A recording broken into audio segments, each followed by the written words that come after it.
Tokyo's skyline shimmered with 1,000 points of light, its neon veins pulsing life into the city's sprawling arteries. Among the bustling crowds of Shinjuku, where towering skyscrapers loomed over narrow alleyways, journalist Hana Morita navigated the chaos with practiced ease. Her assignment was simple: investigate urban legends for a fluff piece. Yet, as she wove through the crowd, the weight of the task felt heavier than it should. This was a city of contradictions, where the future collided with the past, and even the brightest lights cast the darkest shadows. The legend in question was whispered across online forums. A figure dressed in black, face obscured by a wide-brimmed hat, seen only in the peripheral vision of its victims. Those who spotted the Shadow Walker reported strange sensations: a tingling at the base of the neck, whispers in an unknown language, and in some cases, days of insomnia followed by unexplained disappearances. Hana had dismissed it as a ghost story spun by bored Tokyoites until she stumbled across a Reddit thread claiming that the sightings had spiked dramatically in the past month. Her editor, Koji, had laughed when she pitched the story. The Shadow Walker? Sounds like something straight out of a bad horror flick. Fine, chase your ghost. But I want something real by the end of the week. His words stung, though they weren't far from the truth. Hana's career was faltering. A few years ago, she'd been Tokyo Weekly's rising star, but a series of lackluster articles had relegated her to the paper's softer sections. This story was a desperate attempt to claw her way back. As she ventured deeper into Shinjuku's entertainment district, the atmosphere shifted. The air seemed thicker, pressing against her chest like an invisible weight. Hana couldn't shake the feeling that she was being watched, though every time she turned, the streets were as they should be, teeming with salarymen, tourists, and street performers. She stopped outside a cramped bar adorned with flickering neon kanji that read Yoru no Kage, the night shadow.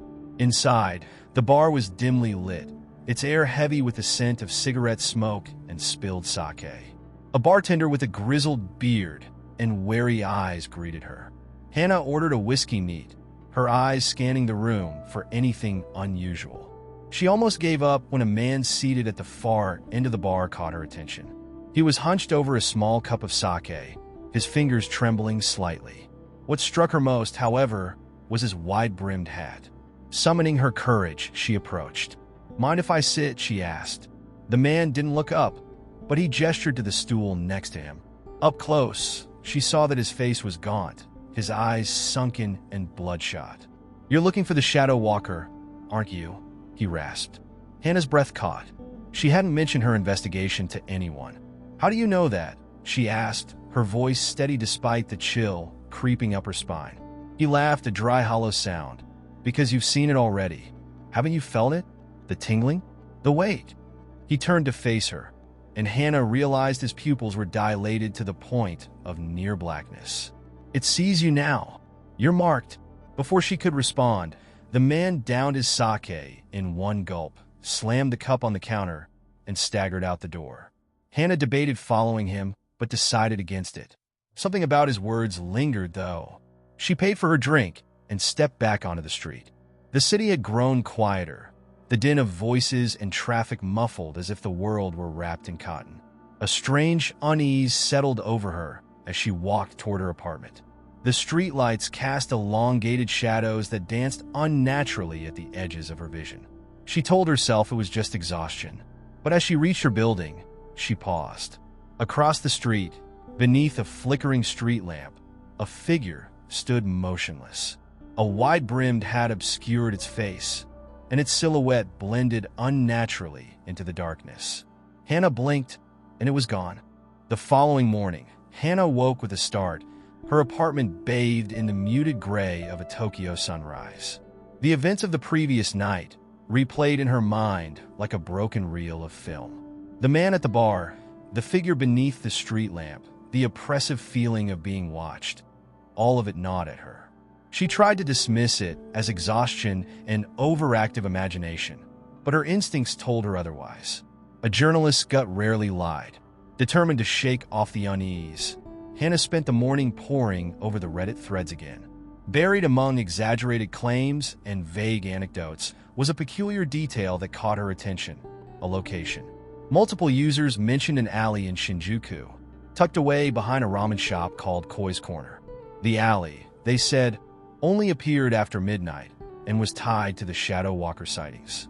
It sounded absurd, but Hannah had learned long ago that even the most bizarre rumors often held a kernel of truth. That evening, armed with her notebook, voice recorder, and camera, she returned to Shinjuku. The streets buzzed with the usual nightlife energy, but as the hours ticked by, the crowds began to thin. By midnight, the area around Koi's Corner was eerily quiet. Hannah lingered near the shop, her gaze darting to every shadow, every flicker of movement. At precisely 12:17 a.m., she saw it. Where there had been nothing but a blank concrete wall moments before, a narrow alley now stretched into the darkness. Its entrance was framed by faded wooden beams, and a faint light pulsed from deep within, like a heartbeat. Hannah's hands trembled as she raised her camera, snapping a few shots for proof. The alley wasn't on any map she'd studied, and she couldn't shake the feeling that stepping into it would be crossing a threshold she couldn't return from. Still, curiosity and ambition propelled her forward. As she entered, the air grew colder, carrying a faint metallic tang that reminded her of blood. The walls were lined with old, crumbling bricks, their surfaces slick with an unidentifiable black residue. Her footsteps echoed unnaturally, as though the sound bounced off surfaces far larger than the alley itself. Halfway down, Hannah noticed something odd, graffiti on the walls that seemed to shift when viewed from different angles. One moment, it was indecipherable kanji. The next, grotesque faces leered at her, their mouths twisted in silent screams. Her breath quickened as she fumbled for her voice recorder, but when she pressed the button, it emitted only static. The alley twisted suddenly, opening into a small courtyard. At its center was a stone well, its edges jagged and uneven. A single red lantern hung above it, casting an unnatural glow that seemed to seep into the surrounding walls. Hannah approached cautiously, her camera clicking away. As she peered into the well, she saw only darkness, an impenetrable void that made her stomach churn. A sound broke the silence, a faint, rhythmic tapping. It grew louder, closer, until it reverberated through the alley. Hannah spun around, her flashlight cutting through the dark, but the source of the sound eluded her. Then, she saw it, a figure emerging from the shadows. It wore a wide-brimmed hat, its face obscured entirely by the darkness beneath. The tapping was its footsteps, impossibly slow and deliberate. Hannah froze, her instincts screaming at her to run, but her body refused to obey. The figure stopped just beyond the reach of her flashlight's beam, as though the light itself repelled it. Without warning, it raised a hand, long fingers pointing directly at her. A wave of nausea washed over her, and her vision blurred. She stumbled backward, colliding with the well. The figure advanced a single step, its presence oppressive, suffocating.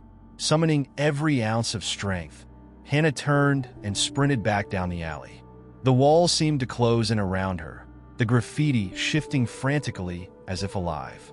By the time she burst out onto the street, her lungs burned, and her legs threatened to give out.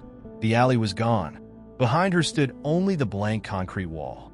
Hannah didn't sleep that night.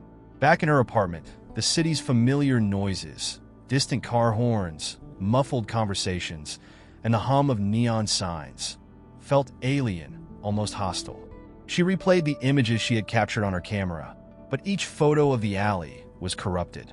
Lines of static obscured the frames, and the few discernible shapes seemed to shift and twist, as though the alley itself were alive. The only clear shot was of the well, its jagged edges illuminated by the eerie red glow of the lantern. Despite her exhaustion, Hannah's curiosity refused to let her rest. By dawn, she was combing through Tokyo's archives online, searching for any mention of the alley or the well. After hours of fruitless scrolling, she stumbled upon a decades-old news article buried in an obscure digital library. The headline read, "Shinjuku Mystery: 7 Vanish in Alleged Ritual Site." The article described an alley that sounded eerily familiar. In 1978, 7 people had disappeared in the same area, and the last known sighting of each victim placed them near an old ramen shop. Witnesses reported seeing a strange figure in a wide-brimmed hat loitering near the alley before it was sealed off with concrete. The writer speculated about an occult ritual gone wrong, but no further details were provided. Hannah jotted down every scrap of information, her mind racing with possibilities. Determined to learn more, Hannah decided to visit the Tokyo Metropolitan Library. She spent hours flipping through microfilm records and dusty tomes, piecing together a patchwork of clues. She discovered references to an ancient urban legend about a gate in Shinjuku, said to appear only when the city was at its quietest. The legend claimed that those who ventured too far into the gate's depths risked summoning an entity known as Kurakami, the Black God. As she delved deeper, Hannah unearthed a chilling pattern. Every few decades, reports of disappearances and strange sightings clustered around the area where the alley had appeared. The victims were often described as being marked in some way, though the specifics were vague. One fragment of an old text stood out. Once the shadow touches you, it follows. Escape is an illusion. The mark binds you. By evening, Hannah felt the weight of her findings settle over her like a leaden cloak. She couldn't shake the sensation that the figure she had seen in the alley was more than just an apparition. If the legends were true, she might already be marked. The thought made her skin crawl, but she knew she couldn't back down. This story was too big, too important. As night fell, Hannah resolved to confront the mystery head-on. She contacted a local paranormal investigator, Naoki Tanaka, whose name she had come across in her research. Tanaka was a former anthropology professor who had dedicated his life to uncovering the truth behind Japan's supernatural lore. When she explained her experience, his voice on the other end of the line was calm but grave. "You've seen it," Tanaka said. "That means it's seen you.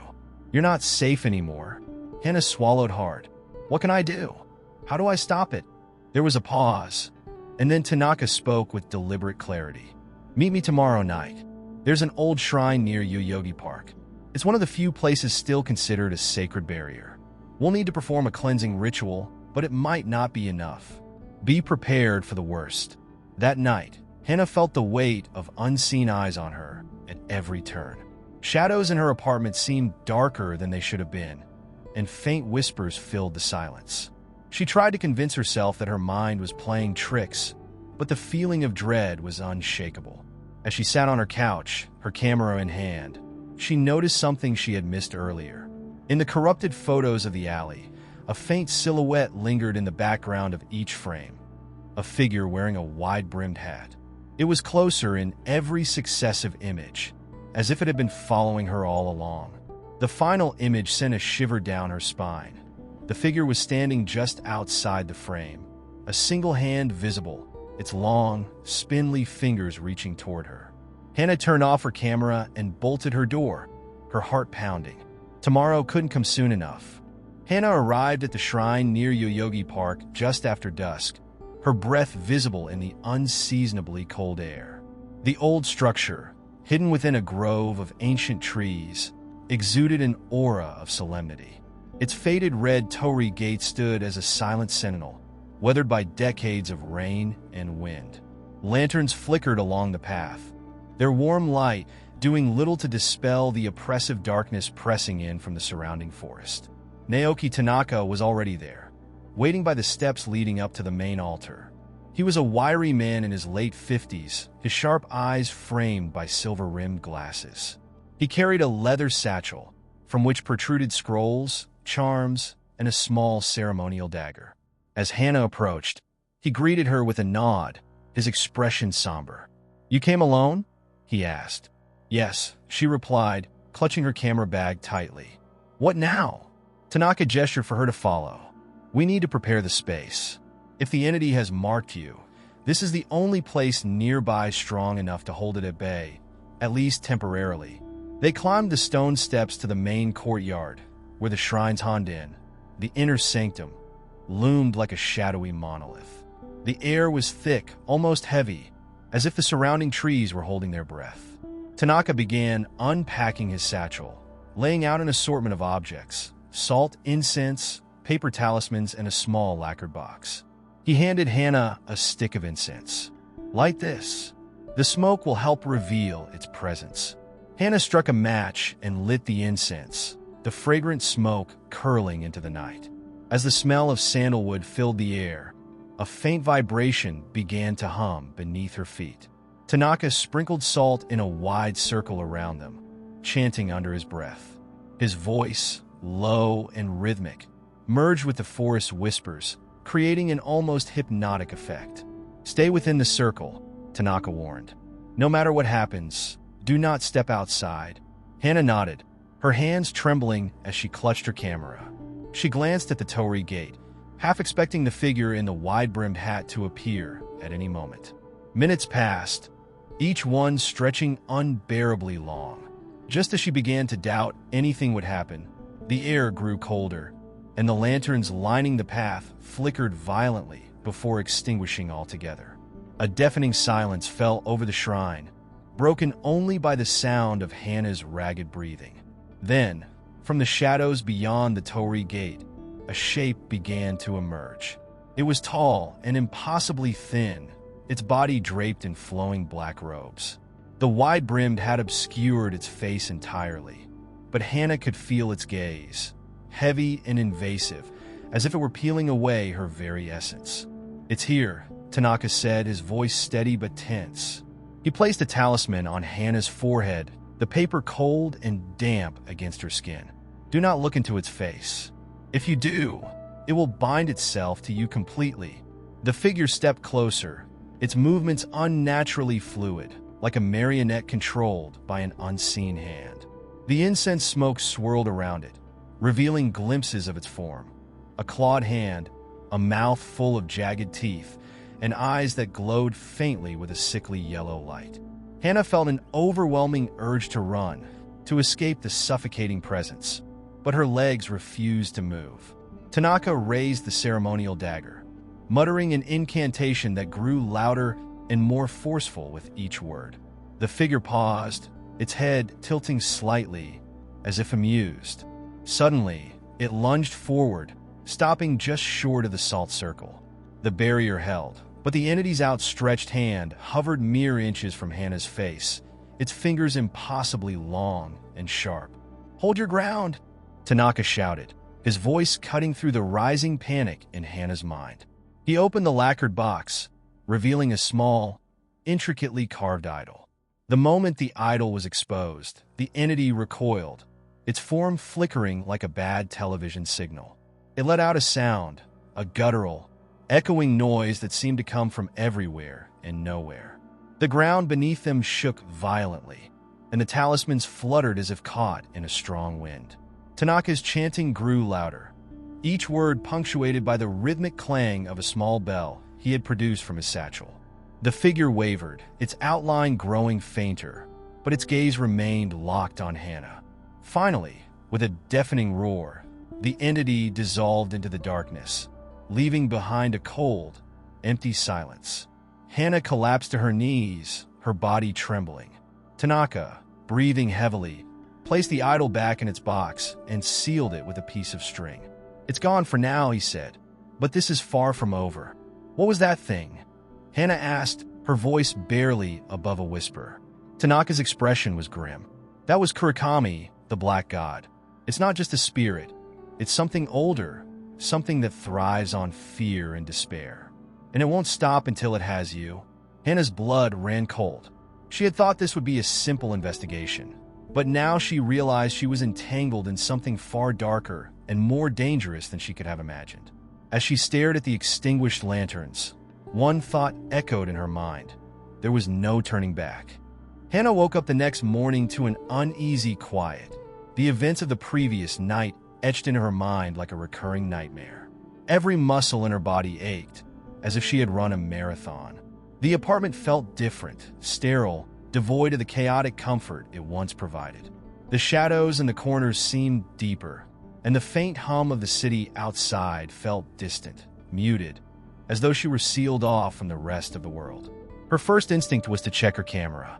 She hadn't reviewed the photos she'd taken at the shrine, but something compelled her now. As she scrolled through the images, her heart sank. Most of the pictures were black, overexposed, or marred by streaks of static. But one image froze her in place. A shot of the shrine's courtyard with the figure in the wide-brimmed hat standing just outside the salt circle. Its face, no, its lack of a face, was captured with horrifying clarity. Where its features should have been was only a void, a swirling abyss that seemed to draw her in the longer she looked. A sharp knock on her door startled her, breaking the trance. Hana approached cautiously, peering through the peephole. It was Naoki Tanaka, looking as exhausted as she felt. His face was pale, his clothes disheveled, and he clutched the leather satchel like a lifeline. She opened the door just enough for him to slip inside. "We don't have much time," he said, closing the door behind him. "It's growing stronger. I can feel it." "Stronger?" Hana asked, her voice trembling. "I thought you said the ritual worked." "It delayed it," Tanaka admitted. "But that's all it did. These things don't just go away. They adapt, they persist. And once you're marked, they never truly let go." "Marked?" Hana's heart sank. "What does that even mean?" Tanaka motioned for her to sit. From his satchel, he pulled out a small mirror. Its surface was dull, as though tarnished by age, but the edges were inscribed with intricate symbols. "Look into this," he instructed, holding it out to her. Hana hesitated, but curiosity outweighed fear. She took the mirror and angled it toward her face. At first, she saw nothing unusual, just a reflection framed by the dim light of her apartment. But as she looked closer, a faint symbol began to emerge on her forehead, an intricate, spiraling pattern, almost like a burn. She gasped and dropped the mirror, but the symbol lingered in her mind's eye, as though burned into her consciousness. "What is that?" she demanded, her voice rising. "That," Tanaka said gravely, "is the mark of Kurakami. It binds you to it, makes you a part of its domain. It can track you, manipulate your reality, even influence your thoughts. And unless we find a way to sever the connection, it will consume you." Hana's chest tightened. The weight of her situation was suffocating. "What can we do? There has to be a way to stop it."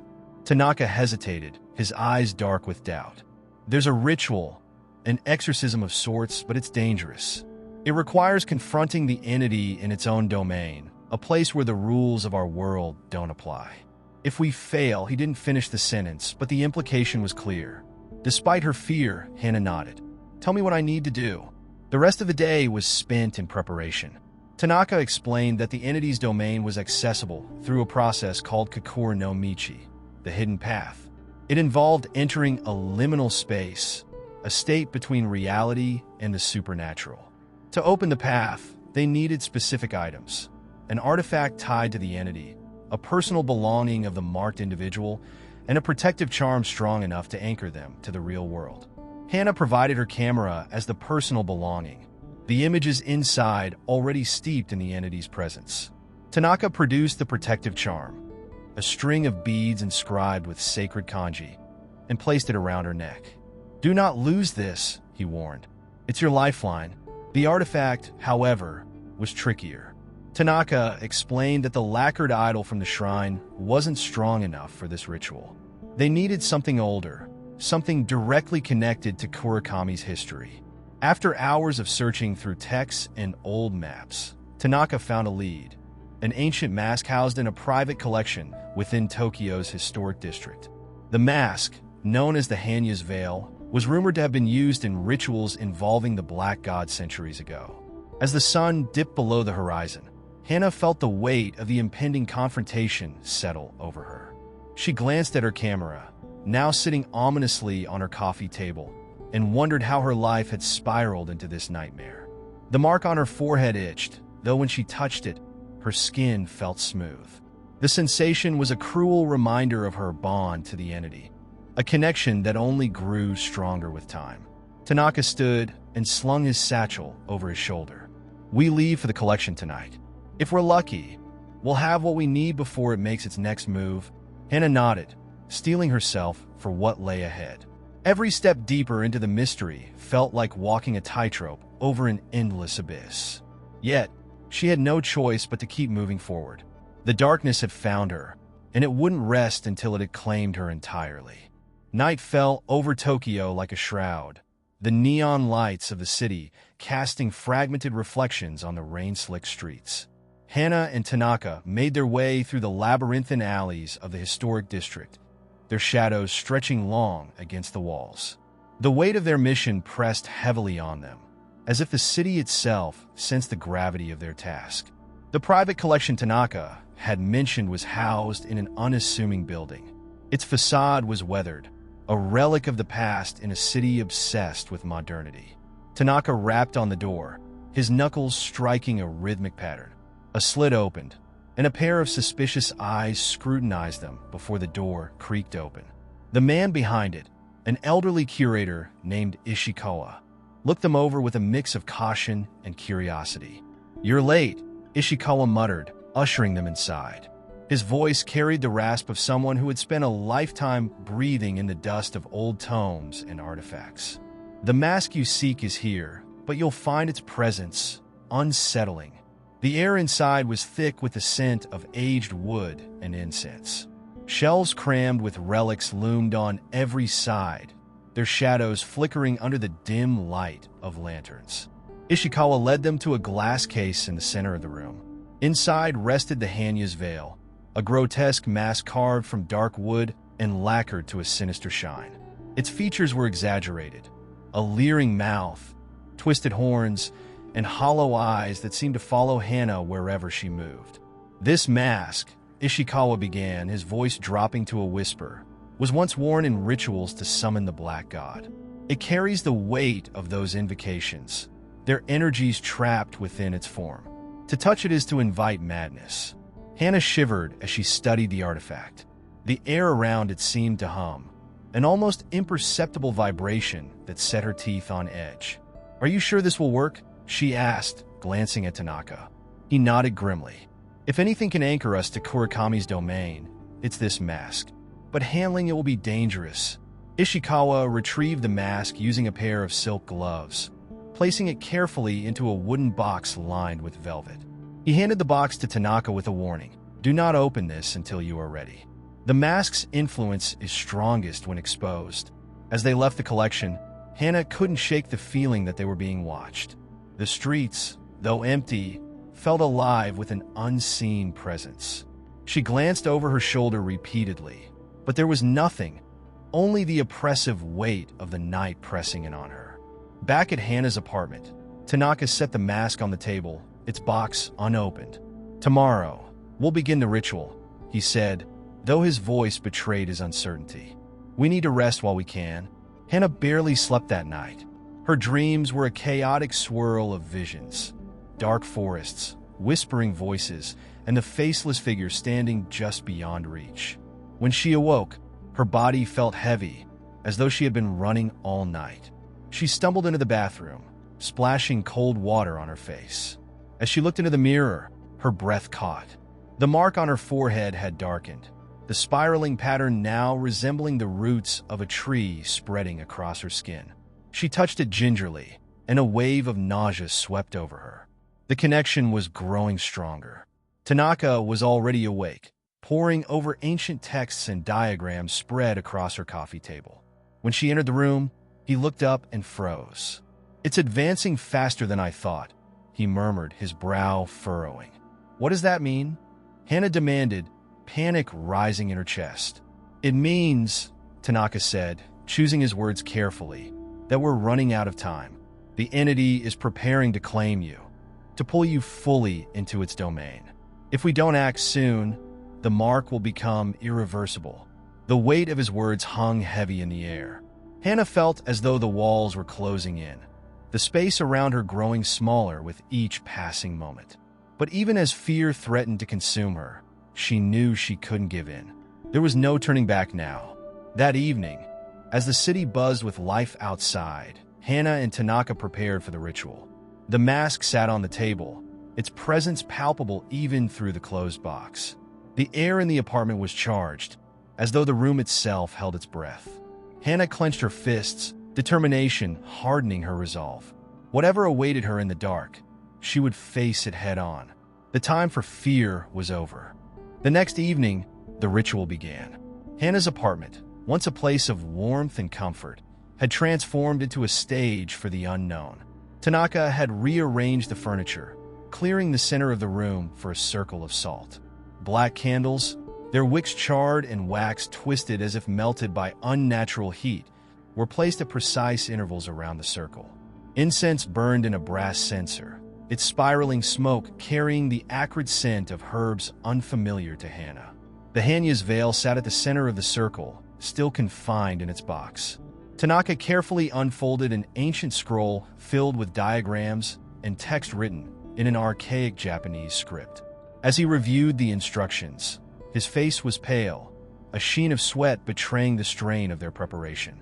"Once we open the box, there's no turning back," he warned. "The mask will call to the other side. You must resist its pull." Hana nodded, though her throat felt dry, her words lodged somewhere behind her fear. The mark on her forehead throbbed dully, a relentless reminder of the force waiting to consume her. She sat cross-legged just outside the circle, her hands resting on her knees, while Tanaka began chanting softly. The rhythmic cadence of his voice filled the room, each syllable resonating like a drumbeat in Hana's chest. When the box was finally opened, the air seemed to shift. The mask, now exposed, glistened unnaturally in the flickering candlelight. Its hollow eyes radiated an oppressive energy, drawing Hana's gaze despite her instinct to look away. Tanaka placed the mask carefully on a silk cloth in the circle's center, then sprinkled a fine powder over it. Some combination of ash and crushed bones, Hana suspected, though she didn't dare ask. The chant grew louder, each word more forceful than the last. Tanaka's voice seemed to echo, as if a chorus of unseen participants joined him. Hana's breath quickened as the shadows in the room deepened unnaturally, the dim light of the candles bending and flickering against the walls. She felt a pressure in the room, a weight bearing down on her chest, as though the apartment had been submerged beneath an invisible tide. Suddenly, the mask's hollow eyes glowed faintly, a sickly green hue that pulsed in time with Hana's heartbeat. The mark on her forehead burned as though seared by fire, and she cried out, clutching her head. "Stay strong," Tanaka shouted, his chant never faltering. "This is the connection forming. You must not let it take control." The room seemed to fold in on itself. The walls stretched and twisted, their surfaces rippling like water. Shadows danced erratically, no longer following the movements of the candle flames. Instead, they seemed alive, independent of any source, writhing and creeping toward the circle as if drawn to the mask's power. Then, a voice pierced the air, a low, guttural whisper that seemed to originate from nowhere and everywhere at once. It spoke no language Hana recognized, yet its meaning was clear. "Come closer. Accept your fate." The words slithered into her mind, coiling around her thoughts like vines. Hana struggled to keep her focus. Her hands trembled as she pressed them against her temples, trying to block out the voice. But the mark on her forehead pulsated stronger now, its tendrils of darkness creeping further across her skin. For a moment, she felt herself slipping, her consciousness teetering on the edge of an abyss. Tanaka, sensing her peril, reached into his bag and pulled out a talisman. Holding it high, he chanted with renewed intensity. The talisman glowed faintly, and the shadows recoiled, hissing like serpents. The mask's glow flickered, and for a brief moment, the oppressive weight in the room lifted. "Now, Hana," Tanaka commanded. "Focus on the mark. Visualize it breaking apart. Imagine it dissolving." His voice was urgent, demanding, but it provided a lifeline she desperately clung to. Gritting her teeth, Hana forced her thoughts away from the mask's pull. She closed her eyes and pictured the mark unraveling, its black spirals fading into nothingness. Her breathing steadied, and she felt a spark of strength ignite within her. The mark's heat subsided slightly, though it still lingered, defiant. The ritual lasted hours, the battle between light and dark waging in a realm Hana couldn't fully comprehend. When Tanaka finally lowered his arms, his voice hoarse and his body trembling with exhaustion, the mask lay inert in the circle, its glow extinguished. The apartment returned to stillness, though the air remained thick, as if reluctant to relinquish its hold. "It's not over," Tanaka said, his voice barely above a whisper. "We've delayed it, but the entity is still tied to you. The mark remains. We need to act quickly before its connection strengthens again." Hannah nodded, her body heavy with fatigue, but her resolve unwavering. She glanced at the mask, its grotesque features now dim and lifeless, and felt a cold certainty settle in her chest. Whatever lay ahead, she would face it. She had no choice. The following morning arrived shrouded in an uneasy quiet, as though the city itself had been muted by the previous night's events. Hannah sat on the floor of her apartment, staring at the mask still resting in the circle. Its once sickly glow had disappeared, yet its presence was undeniable, a dark weight that hung heavily in the room. Tanaka, seated across from her, sipped a cup of bitter tea, his face drawn and pale from the night's ordeal. "The ritual bought us time," Tanaka began, his voice barely above a whisper. "But it's not a solution. The mask's influence is ancient and deeply rooted. It won't stop until it has consumed you entirely." He leaned forward, placing his teacup aside. "We need to dig deeper. There's something in its history that we're missing." Hannah, clutching her own cup for warmth, nodded but said nothing. Her thoughts churned with the events of the past week, each moment blurring into a surreal haze. The mark on her forehead had dulled to a faint pulse, a subdued reminder of its persistent threat. The entity tethered to her felt distant, but not gone, its presence lurking just beyond the edge of her consciousness. Tanaka suggested they visit a scholar he knew, an elderly historian named Professor Yamada, who specialized in obscure artifacts and their cultural origins. "He may have insights we don't," Tanaka explained, gathering his belongings. "If anyone can trace the mask's origins, it's him." The trip to Professor Yamada's home was uneventful but tense. Hannah kept glancing at her reflection in the train windows, half expecting the mark on her forehead to flare up again or her shadow to move unnaturally. Tanaka remained quiet, occasionally checking his phone for updates or scrolling through old research notes. Yamada's home was an old wooden house tucked away in a narrow alley of Asakusa. The scent of aged paper and sandalwood greeted them as the professor ushered them inside. He was a thin, wiry man with sharp features and eyes that seemed to see through layers of time itself. Tanaka wasted no time explaining their situation, presenting the mask and describing the events that had unfolded. The professor's expression darkened as he studied the artifact. "This is no ordinary Hanya mask," he murmured, running a gloved hand over its grotesque surface. "It's a ceremonial object from the Edo period, crafted not for performance, but as a vessel, a trap for something malevolent." He turned to Hannah, his gaze piercing. "You're tied to this because of the mark. It's a brand, not just a curse. It identifies you to the spirit within." Hannah's stomach turned at his words. "How do we sever the connection?" she asked, her voice trembling despite her attempt to sound resolute. Yamada shook his head. "Breaking the connection is no simple feat. The spirit is bound to the mask and to you, forming a triangular link. Destroying the mask might release the spirit entirely, leaving it free to wreak havoc. The only true solution is to return it to its original resting place, wherever that may be." The professor pulled out a series of old maps and texts, his fingers deftly tracing lines and notes. "According to this," he said, pointing to a faded document, "the mask was part of an ancient ritual performed at a temple in the mountains outside Tokyo. The temple was abandoned centuries ago, but if we can locate it, we might find a way to complete the ritual and bind the spirit for good." Tanaka leaned over the map, nodding. "It's a long shot, but it's our best chance." He glanced at Hannah, whose face had turned pale. "We leave as soon as possible." Hannah agreed, though fear gnawed at her. The thought of confronting the entity in its place of origin was terrifying, but the alternative, allowing it to fully possess her, was worse. She could still hear faint echoes of its whisper, a sinister undertone that never quite faded, as though it was biding its time. The journey ahead was uncertain, fraught with danger and questions they could not yet answer. But for the first time since the nightmare had begun, Hannah felt a flicker of hope. If they could reach the temple, if they could unravel the mask's secrets, perhaps she could finally be free. Yet, deep in her heart, she feared that the spirit wasn't merely waiting, it was preparing. The journey to the mountain temple was both physically grueling and mentally exhausting. Hannah, Tanaka, and Professor Yamada had departed from Tokyo early in the morning, their small group traveling by car toward the distant hills that rose dark and imposing beyond the city.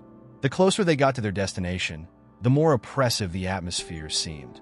The air grew colder, the sky overcast, and even the landscape around them appeared to lose its vibrancy. The city's noise faded into the background, replaced by the sound of tires on winding mountain roads and the occasional rustling of wind through ancient trees. As they approached the foot of the mountain, the road became less maintained. Gravel and dirt gave way to uneven paths, the vehicle lurching with every bump. Hannah could feel the weight of the mask in the bag beside her, a constant reminder of the thing tethered to her very soul.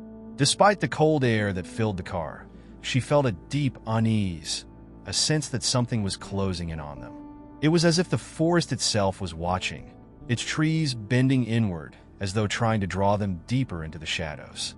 They reached the base of the mountain by mid-afternoon, where the temple's ruins were said to be located.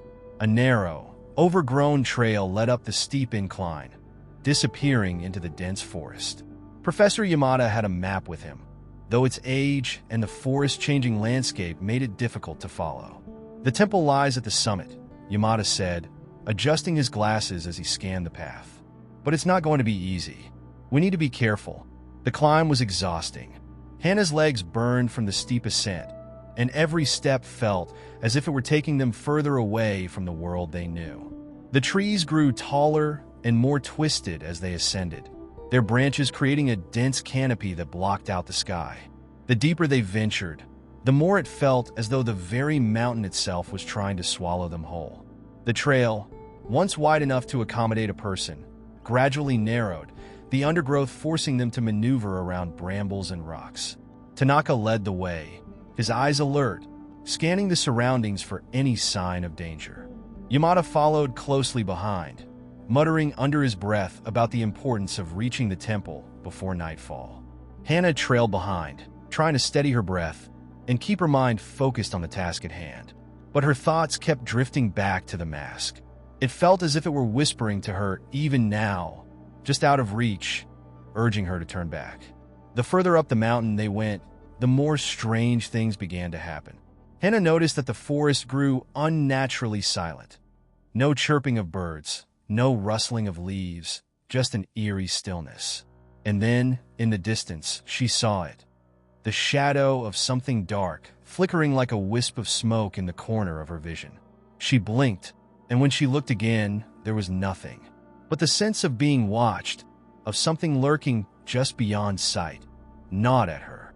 Around dusk, they arrived at the temple's ruins. The structure, though broken and crumbling, still exuded an air of ancient power. The stone walls were covered in moss, and the remnants of a once grand staircase led up to the entrance, which had long since collapsed. It was clear that this was a place abandoned for centuries, forgotten by time, but not by the spirits it had once sheltered. The very ground seemed soaked with history, each crack in the stones a silent witness to the rituals that had been performed here long ago. "Here we are," Professor Yamada said, his voice barely a whisper. He seemed almost reverent, his eyes wide as he surveyed the ruins. "This is where it all began. The Hanya mask was once placed in the inner sanctum of this temple, where its power could be channeled.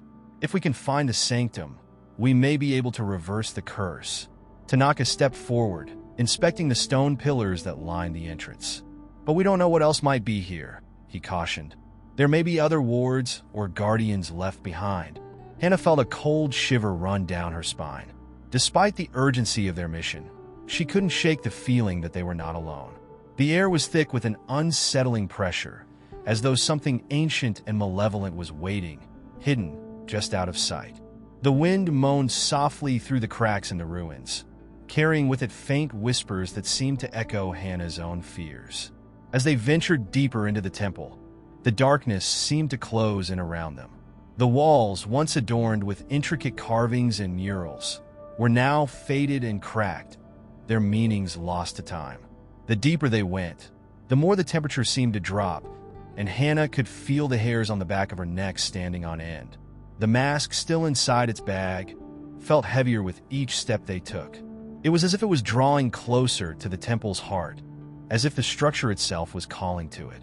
Finally, they reached what remained of the inner sanctum. A large circular room stood before them, its stone floor covered in a thin layer of dust. In the center, where once there may have been an altar, now lay only a faint indentation, as if something large had been removed long ago. Hannah's heart raced as she realized that this was the place where the mask had been meant to channel its power, the place where the curse had been born. Tanaka turned to Yamada. "What now?" he asked, his voice laced with uncertainty.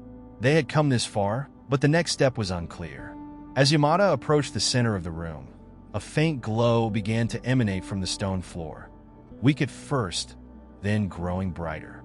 Hannah felt the hairs on her neck prickle, a sudden realization dawning on her. They had walked into a trap. The glow was not a sign of salvation. It was a beacon calling something to them. Before anyone could react, the air around them grew thick with a malignant force, and the ground trembled as if the mountain itself was awakening.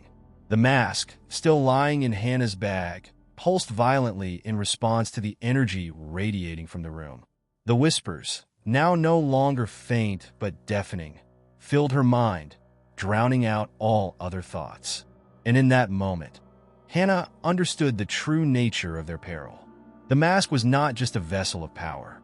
It was a lure, a gateway, drawing them into an ancient and terrible force far beyond their comprehension. The curse was not something to be reversed. It was something they had already become a part of. The temple had always been a place of darkness, but in that moment, as the stone beneath their feet trembled, it felt as if something even darker had come to life.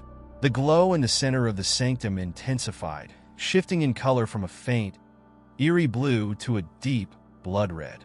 Hannah could feel the hairs on her arms rising as the temperature plummeted. The whispers that had been distant before now surrounded her, clawing at her mind with an almost palpable urgency.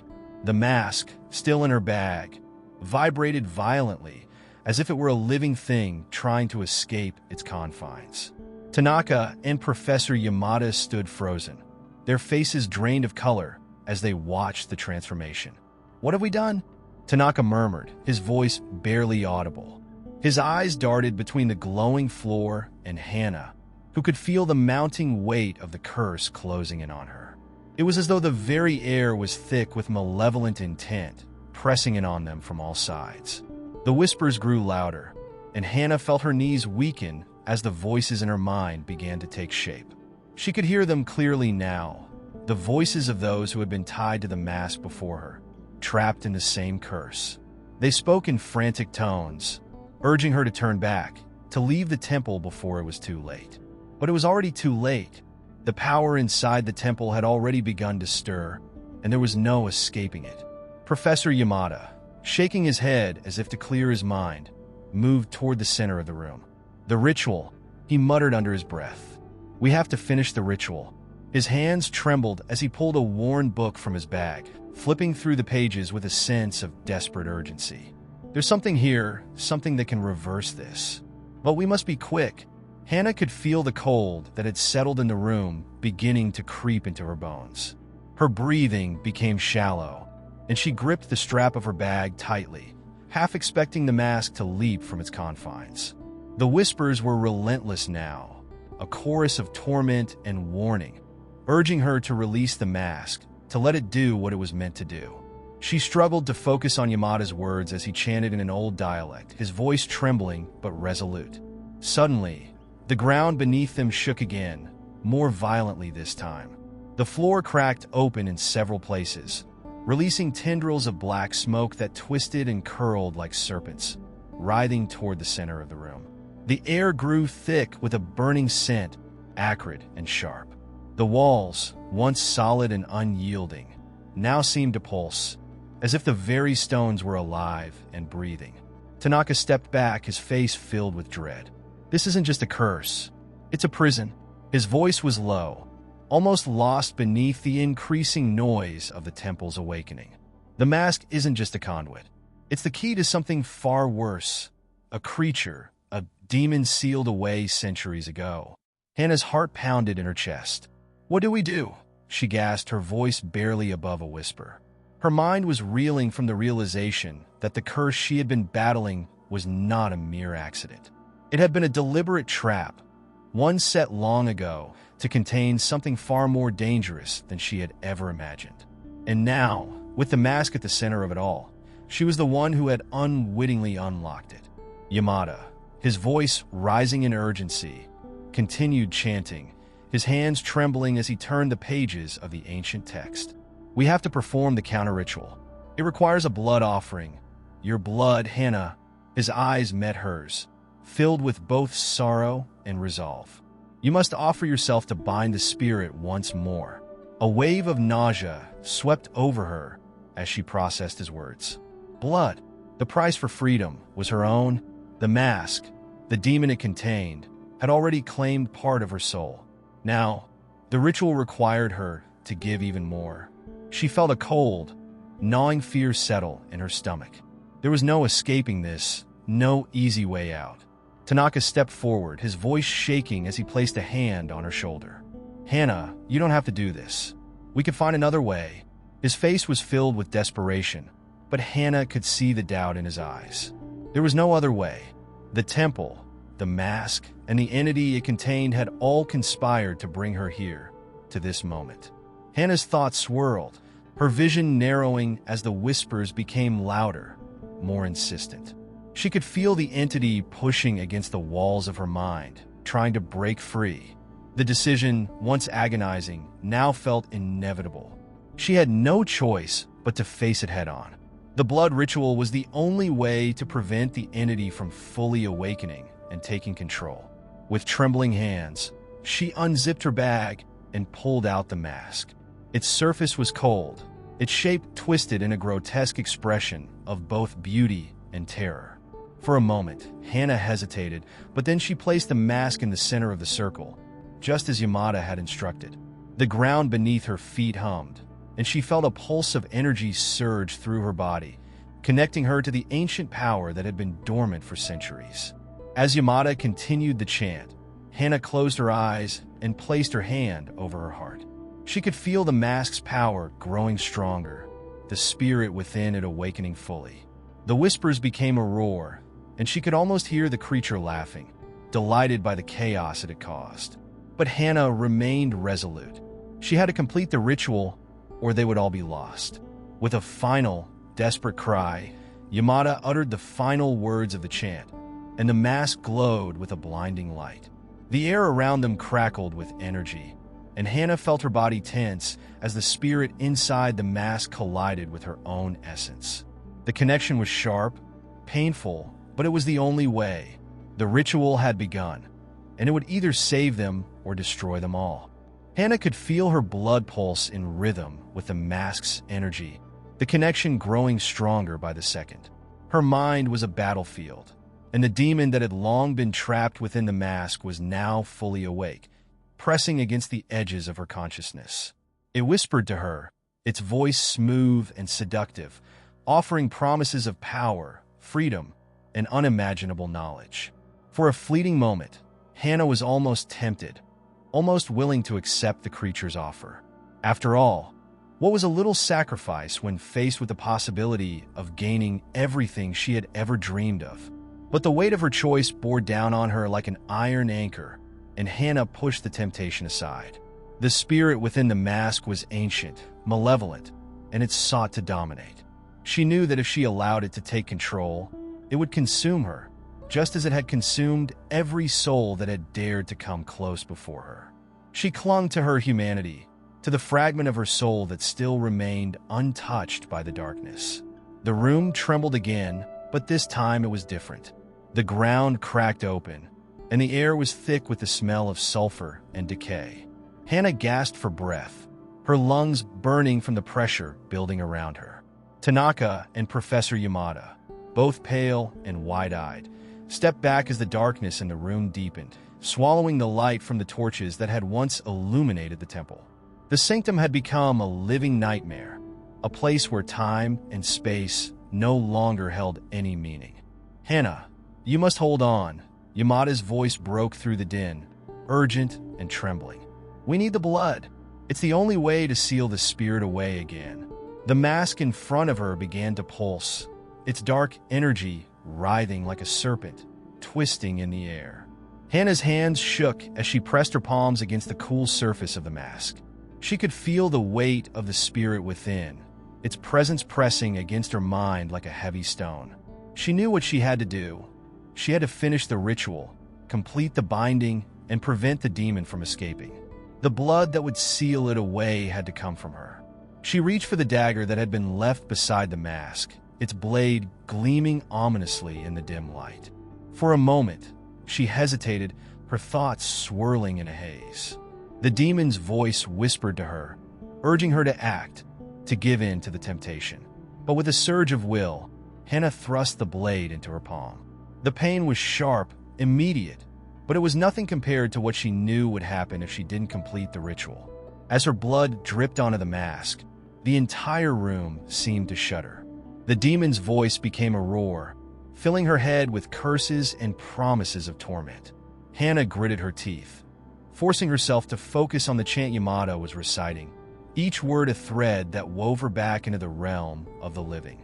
She felt the mask tremble beneath her touch, and then, with a force that almost knocked her off her feet, it released a pulse of energy so powerful that it seemed to tear through the fabric of reality itself. The mask cracked open, and Hannah's world shifted. Time itself seemed to fracture. The room disappeared, and Hannah found herself in a vast, endless void. She could see nothing but darkness stretching infinitely in all directions. It was cold here, so cold that it bit into her skin and froze her to the bone. The whispers of the demon were gone, replaced by an eerie silence that felt far worse. The silence of nothingness. She reached out, desperate to find something, anything, but her fingers passed through the emptiness as though it weren't real. And then, like a shadow emerging from the void, something appeared. A figure indistinct at first, but then slowly taking form. It was tall, humanoid, with eyes that seemed to burn with an inner fire. The creature's mouth stretched into a grin, revealing sharp, jagged teeth. Its voice, low and rumbling, echoed through the silence. "You think you can escape me, child?" it asked, its voice sending a chill down her spine. "You think your blood can bind me forever?" Hannah's heart raced as the realization hit her with brutal force. She hadn't sealed the demon away. She had only freed it. The mask had been a trap, a tool to awaken something far older, far more dangerous than she had ever imagined. And now, in the void, she stood face to face with it. The creature advanced toward her, its grin widening. "You are mine now," it whispered, "and there is no escape from me." But Hannah, though shaken to her core, refused to surrender. She had come this far. She had sacrificed so much to stop this nightmare. She wasn't about to let it consume her now. Summoning all her strength, she forced herself to speak. Her voice was ragged, but it carried the weight of everything she had learned since entering the temple. "You are not the one in control," she said, each word a declaration of defiance. "I am." For a moment, the creature stopped, its grin faltering. It was as if Hannah's words had shaken it, made it pause in its relentless pursuit. She could feel its presence pushing against her, testing her resolve. The darkness around them seemed to close in, but Hannah held her ground, refusing to be swallowed by it. "I will not let you destroy me," she continued, her voice gaining strength. "I will not let you take everything I've fought for. This ends now."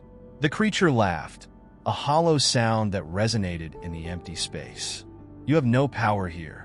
You are nothing but a pawn in a game you do not understand." But Hannah, summoning every ounce of her willpower, knew something the demon did not. She had learned the true nature of the curse. The mask, the ritual, it was all part of a greater scheme. The demon had believed it had control, but in truth, it had been bound by the ritual, by the very blood that had given it life. And now, with that blood flowing through her veins, she had the power to end it. With a single, defiant step forward, Hannah clenched her fists and focused every bit of her energy on the creature. The void around them shuddered, as if reality itself was cracking under the force of her resolve. The demon screamed, its form flickering and distorting. And in that moment, Hannah knew that this was not just a battle for her survival. It was a battle for her soul, and she was willing to fight for it, no matter the cost. The void around Hannah twisted, bending in unnatural ways as the demon's presence surged. The intense pressure in the space seemed to press down on her, as if the very fabric of reality was beginning to unravel. For a moment, Hannah lost herself to the overwhelming force, the sound of the creature's laughter echoing in her ears, filling her head. It was as if her very being was being pulled apart, thread by thread, torn between the dark power of the demon and the last remnants of her own humanity. But Hannah's resolve didn't waver. She had come too far to be defeated now. The demon's words, its cruel taunting, only fueled her determination. She understood now that the mask, the ritual, and the demon's deceptive promises were all part of a much darker plan. A plan that had been set in motion long before her arrival in this forsaken temple. The creature had manipulated her, used her blood to awaken its true power, but it had failed to realize one crucial thing. Hannah wasn't like the others who had come before her. She wasn't a mindless pawn. She was a survivor. The demon screeched, its form distorting as the darkness around it churned and buckled. It was trying to hold on to the power it had gained, but Hannah could feel its grasp weakening. She realized then that the key to overcoming it wasn't just in strength or defiance. It was in understanding the very nature of this curse. The demon fed off fear, chaos, and suffering. As long as she allowed it to control her emotions, it would have the upper hand. But if she could find a way to turn that fear into resolve, if she could stand firm in the face of this unimaginable horror, she might just have a chance. She closed her eyes, centering herself in the nothingness. There was no room for doubt here, no time for hesitation. Hannah drew on the strength she had gathered over the years, from her encounters with the occult to the lessons learned in her battle against herself. She focused not on the fear or the pain, but on the clarity that came with understanding her purpose. Her mind cleared, and in the emptiness of the void, she felt the presence of something else, something ancient and powerful, but not evil. It was as if the very spirit of the earth, the energy of the world itself, was calling to her. The demon's form flickered again, and it let out another bone-chilling scream, its voice now tinged with panic. The dark void around Hannah began to shudder, as if reality itself was struggling to contain the clash between the two forces. She could feel the walls of the space pressing in, the air growing colder, thicker. The demon's grasp on her mind was slipping. "I am not yours," Hannah whispered, her voice steady now, filled with the certainty of someone who had found the truth. "I am not your puppet, your vessel." The demon's form writhed in agony, its body elongating, twisting in unnatural ways. Its eyes glowed with an unnatural fire, but it could no longer focus on her. The power that had once been in its grasp was now slipping away, like water through the cracks of its dark prison. Hannah reached out, her hands trembling, and for the first time, she felt a connection with something beyond the demon, something beyond this nightmarish void. It was as though the universe itself had decided to intervene. Suddenly, the void cracked. A blinding light split the darkness like lightning, cutting through the inky blackness that had surrounded her. For a brief, fleeting moment, Hannah saw the world as it was meant to be. The streets of Tokyo, the people, the life. She saw her own reflection, standing firm in the face of the impossible. And in that brief instant, she understood. The demon had never truly held power over her. It had fed off her fears, her uncertainties, but it had never controlled her soul. The light surged again, this time brighter, more intense. Hannah felt herself being pulled toward it, the overwhelming force of the light making her heart race. The demon screeched one final time, its form splintering into nothingness. The walls of the void began to collapse, and the reality she had once known seemed to bleed back into existence. The darkness, the terror, it all began to fade, replaced by a quiet, peaceful calm. But as the last remnants of the demon's presence vanished, Hannah's victory came at a cost. The light she had embraced was not the salvation she had imagined. It was overwhelming, suffocating, and it carried with it an awful weight, one that Hannah had not anticipated. In that final, blinding moment, as the demon dissolved into the nothingness it had come from, Hannah felt a profound change. Her vision blurred, and her body trembled as if it were being torn between two worlds. The blood that had once flowed from her hand, spilling onto the mask, was now coursing through her in a new way. It was as though the ritual had completed itself, its power settling within her. And then there was silence. When the light faded, Hannah found herself standing alone in a strange, unfamiliar place. She was no longer in the temple, no longer surrounded by the remnants of the dark ritual. She was standing on the edge of a vast, empty cityscape, an eerily quiet Tokyo, its streets deserted, its buildings twisted and warped, as though time itself had gone astray. She could feel a heavy presence watching her, but there was no one in sight. It was as though she had been transported to a different version of the city, one where reality had been fractured. Had she won? Was this the price of her victory? The destruction of the world she once knew? Hannah didn't know, but she did know one thing for certain. She had not come this far, fought this hard, only to succumb to despair. The world, whatever it was now, was still hers to save. She would find a way to restore it, no matter what it took.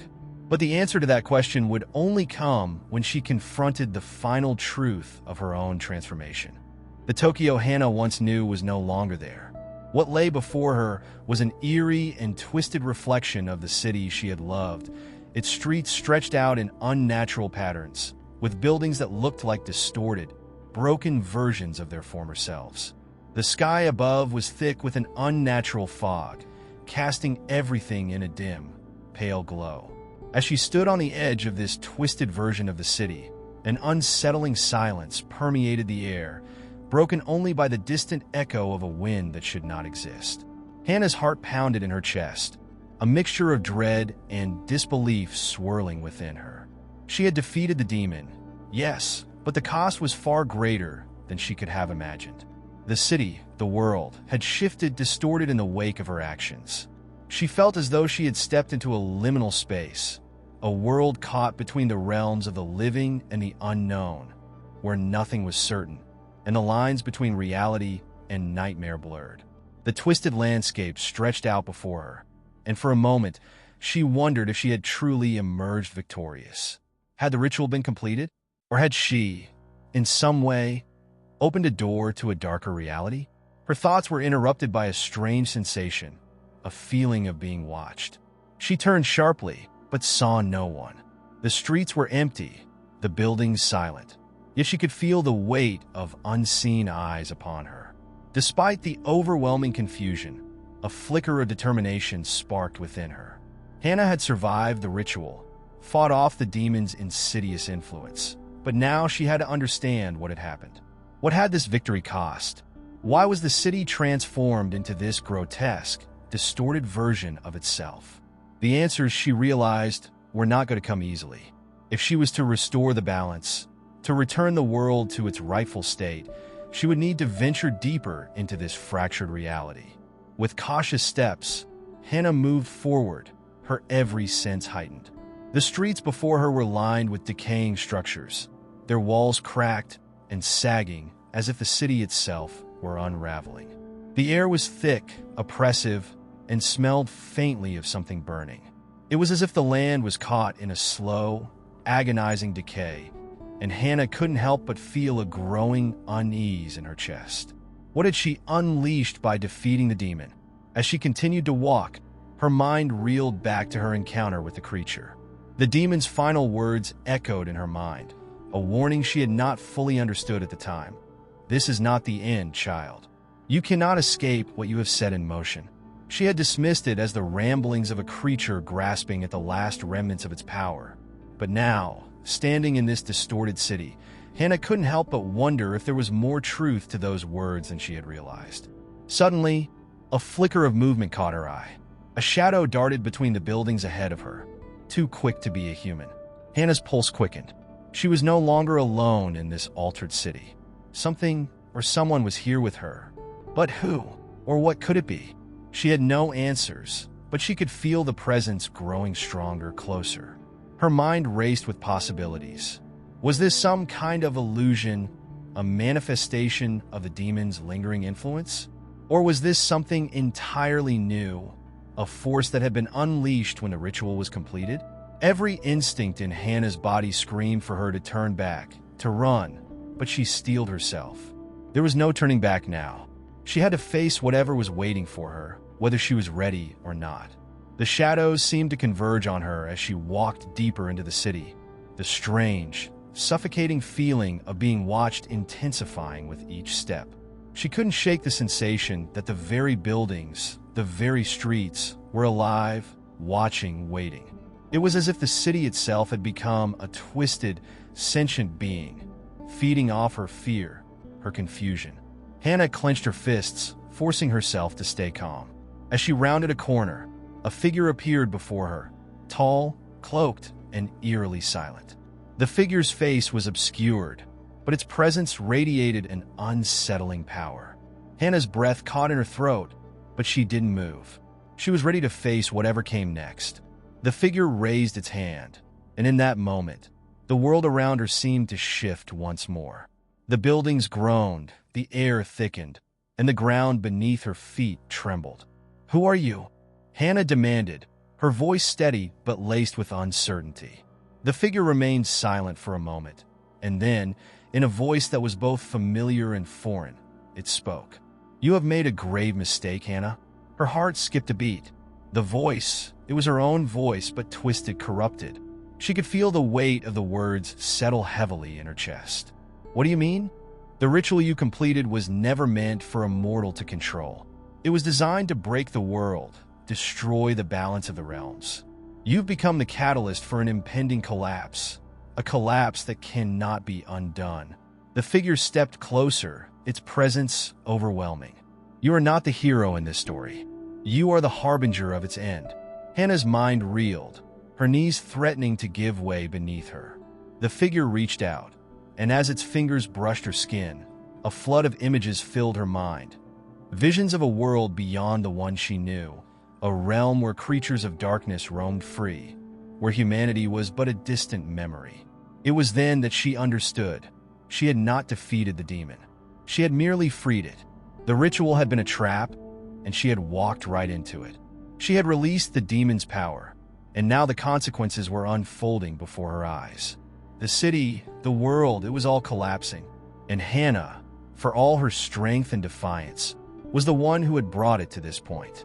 The figure stepped back, and with one final, chilling word, it vanished into the mist. "It is too late." Hannah stood frozen, the figure's words echoing in her mind. "It is too late." The weight of those words settled heavily on her chest. The fog around her thickened, and the oppressive silence of the city seemed to grow even more suffocating. The distorted, decaying streets stretched before her, endless and unfamiliar, like a labyrinth that only grew more twisted the deeper she went. She had thought that by defeating the demon, she would restore peace, but it was clear now that she had done the opposite. The city around her had ceased to resemble anything familiar. Towering skyscrapers that once defined Tokyo's skyline now leaned at impossible angles, their jagged silhouettes reaching into the sky like broken teeth. Windows were shattered, doors were warped, and in the distance, the faint sound of something scraping against metal echoed through the streets. The world felt like it was falling apart, both physically and metaphysically, as if the very fabric of reality was being torn at the seams. Hannah's thoughts raced. She had once believed that the world was divided into clear boundaries, good and evil, light and dark. But now, she understood that the lines were not as distinct as she had once thought. Her actions had blurred the boundary between realms, And now she was trapped in the aftermath of that disruption. The reality she had known, the one she had fought to protect, was no more. In its place was a grotesque version of her world, a city suspended between life and death, a world in constant flux. As she walked deeper into the city, the distortions began to take on more terrifying shapes. The buildings that once appeared decayed now seemed to pulse with a sickly energy, their structures shivering as though they were alive. The shadows on the ground stretched unnaturally long, twisting in impossible directions, as if they were reaching for her. And all around her, the faint whispers of voices that were both human and inhuman, seemed to rise from the ground itself. It was as if the very essence of the city had been corrupted, infected by some dark, unknown force. Suddenly, a high-pitched screech tore through the silence, causing Hannah to jump in alarm. The source of the sound came from one of the nearby buildings, where a figure emerged from the shadows. It was humanoid in shape, but distorted, its features twisted in a grotesque mockery of human form. Its body was covered in dark, writhing tendrils, and its eyes, if they could be called eyes, glowed a deep, sickly green. For a moment, Hannah's heart raced, but then something strange happened. The creature did not attack. Instead, it stood still, its grotesque face locked in a seemingly eternal expression of sorrow. It made no move to come closer, no sound to beckon her forward. Instead, it simply watched her with a sad, almost mournful gaze, as if it too were trapped in this broken reality. Hannah felt a strange pull toward the creature, a deep, unexplainable sense of empathy. She couldn't explain why, but she felt a connection to it, as if it shared her fate. She stepped closer, her mind torn between fear and curiosity. As she approached, the creature's body began to dissolve, its tendrils unraveling like smoke, until it was nothing more than a dark mist that faded into the surrounding air. For a moment, Hannah stood still, trying to comprehend what had just happened. Was it a figment of her imagination, or had she truly seen something from this distorted reality? She couldn't tell. What she did know, however, was that the world around her was constantly shifting. The laws of nature, of physics, no longer seemed to apply. The city was not just a place. It was a living, breathing entity, constantly changing, constantly evolving, and at times it seemed to reflect the very chaos within her own mind. As Hannah continued her journey through the broken streets, the sense of being watched grew stronger. Every step she took seemed to bring the feeling closer, as if invisible eyes were tracking her every move. She could hear faint footsteps echoing behind her, but when she turned to look, there was no one there. The feeling of paranoia began to set in, and Hannah quickened her pace, hoping to outrun whatever unseen force was pursuing her. It was then that she saw something in the distance, a faint light, flickering like a beacon in the darkness. Drawn to it, she moved faster, desperate for answers, for something to help her make sense of the madness around her. As she neared the source of the light, she saw that it came from a small, dilapidated shrine. The structure appeared ancient, its wooden beams warped and cracked with age, but the light emanating from within was bright, almost blinding. Hannah hesitated for a moment before stepping inside. The interior of the shrine was filled with the same unsettling energy that pervaded the city, but there was something about the light that called to her. Inside, she found a small, weathered altar with an object resting upon it, a mirror framed in dark, twisted wood. The mirror's surface shimmered, but it reflected nothing but darkness, as if it were a gateway to some other place, some other reality. The moment Hannah reached out to touch the mirror, a searing pain shot through her hand, causing her to recoil. The pain wasn't physical. It was as though her very soul had been torn from her body. She gasped, stepping back in horror, her pulse racing. She knew, instinctively, that the mirror held the key to everything, her past, her present, and the fractured world she now found herself in. But it was also a dangerous artifact, one that could tear apart the fragile thread that held her to reality. Hannah's mind swirled with confusion. She had always believed in the idea of control, of conquering fear, of having power over the unknown. But now, she realized the unknown had consumed her. She was no longer in control of her fate. The twisted, shifting reality around her was not a challenge to be overcome, but an inescapable force, one that had its own rules, its own desires. And she, like everyone else, was caught in its grasp. As she stared into the darkened mirror, Hannah made a silent vow to herself. She would find a way out. Whatever it took, she would restore the balance. But the longer she remained in this fractured reality, the more she feared that the true cost of her actions was yet to be revealed. And with every step she took, she couldn't shake the feeling that she was being led deeper into the darkness, drawn by an unknown force that was watching, waiting for her next move. The mirror was like a gateway into an abyss, its surface dark and unyielding. Hannah had retreated from it, heart pounding, the pain still lingering in her hand where she had touched the cursed glass.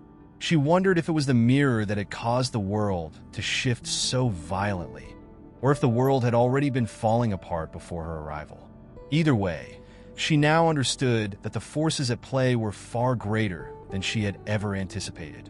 The city was a puzzle, its pieces scattered and broken, waiting for someone to put it together, or perhaps waiting for someone to unravel it entirely. As she stood before the shrine, breathing heavily, the realization hit her. The shrine itself had been a trap designed to lure her in. It was an anchor to this broken reality, a place where the threads of the other world were thinner. This was no longer just a fight for survival.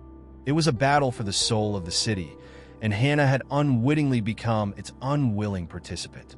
The world around her, with its twisted streets and pulsing shadows, was not just haunted by spirits, but by the very essence of fear itself. And whatever had caused this rupture was still lurking, pulling the strings from the shadows. Hannah's mind raced, but one thought stood out above the rest. If she was going to fix this, she had to find the source of the disturbance. She had already come so far, and there was no turning back now. But where to begin? The shrine, with its eerie glow and cursed mirror, had been a clue. But a clue to what? What was the true nature of the evil that had seeped into the city? What had she unleashed by defeating the demon that night? And what could she do to fix it? She turned away from the shrine and looked around. The city, though warped and fractured, still held remnants of its former life. There were places where the streets seemed almost normal, where the distortion was less pronounced. It was there, she thought, that she would find the answers. But the more she searched, the more elusive those answers became. Every time she thought she saw a way forward, another door would close, another illusion would form. There was no clear path, no clear direction, only endless confusion and decay. As Hannah continued through the ruined streets, she felt an unnerving sensation, as if something was watching her from the shadows. She glanced over her shoulder, but there was nothing there. Yet the feeling persisted, like a presence just out of sight, a weight in the air. Her instincts told her to be cautious, to be prepared for whatever might be lurking around the next corner. But despite the fear clawing at her, Hannah couldn't stop moving forward.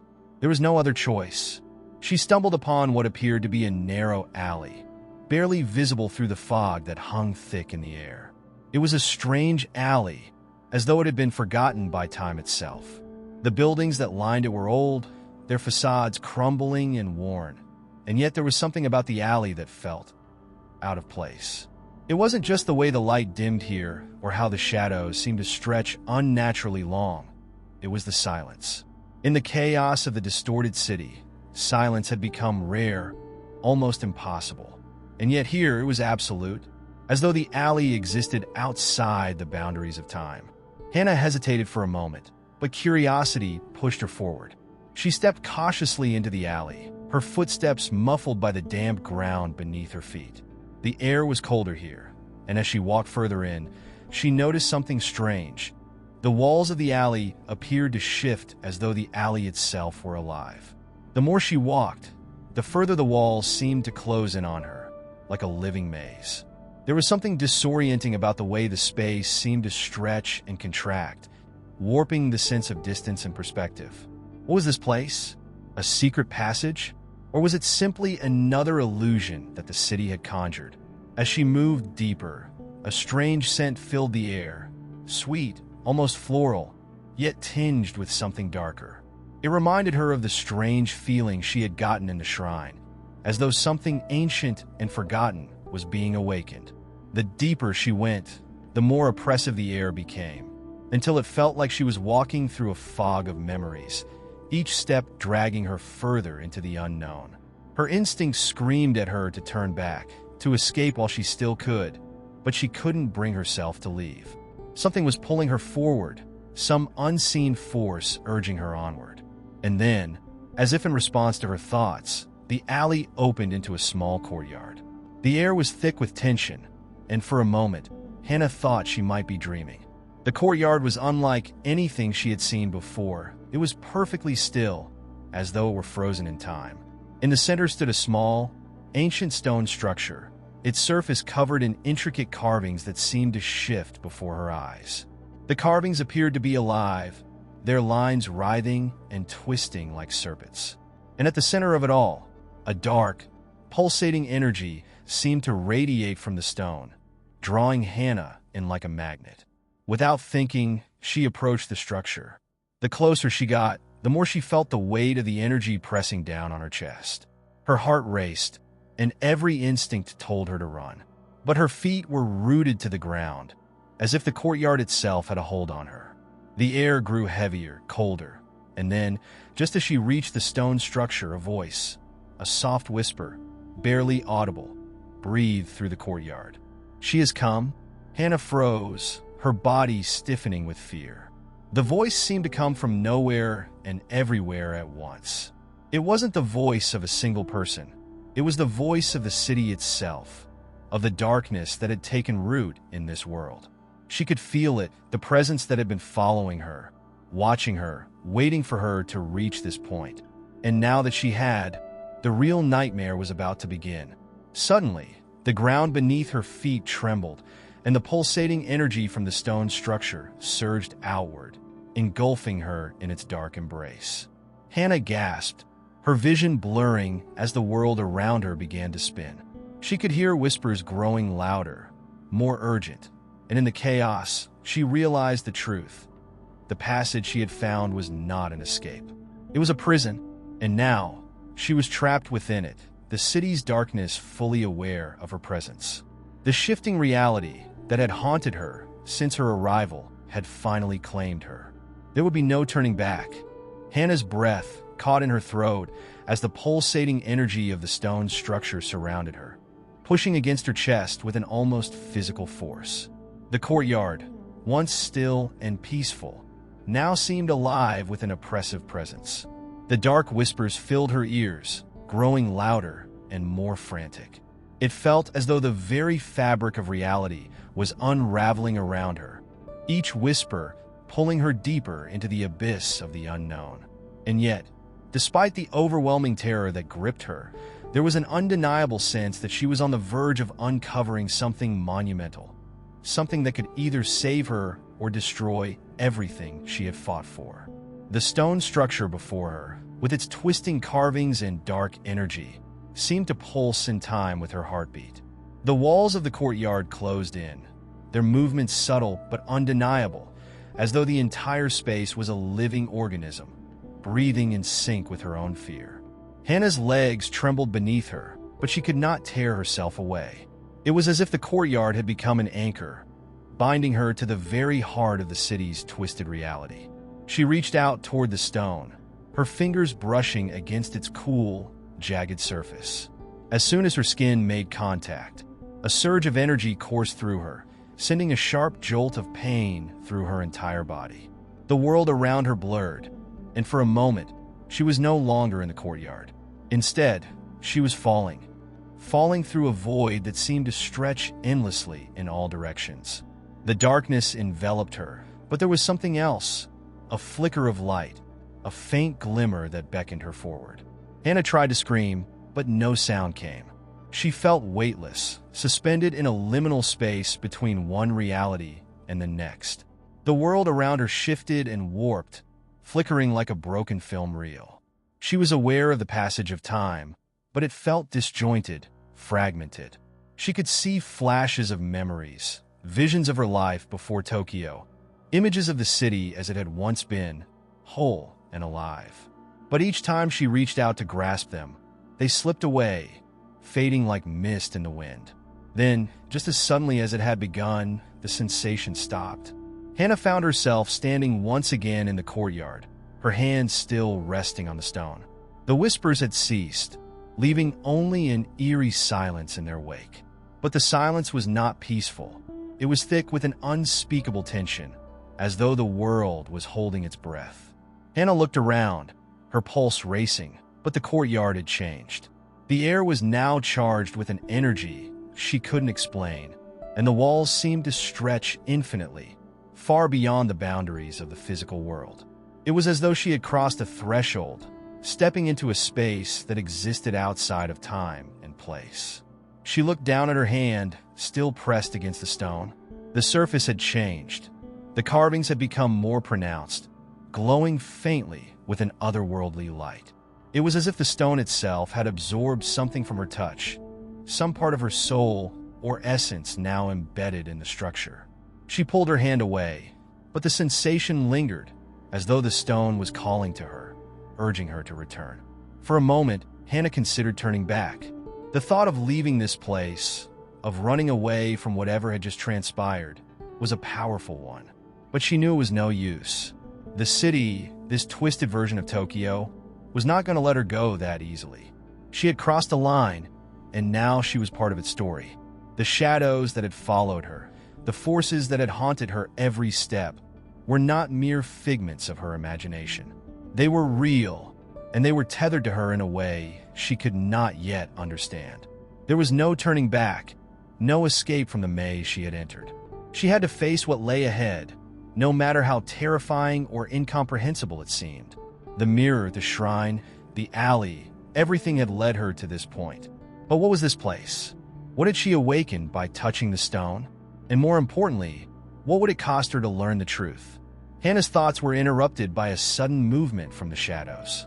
She whirled around, her heart pounding, but there was nothing there, just the faint, lingering echo of something she couldn't quite grasp. The courtyard seemed to be alive with a strange energy, as if it were watching her, waiting for her next move.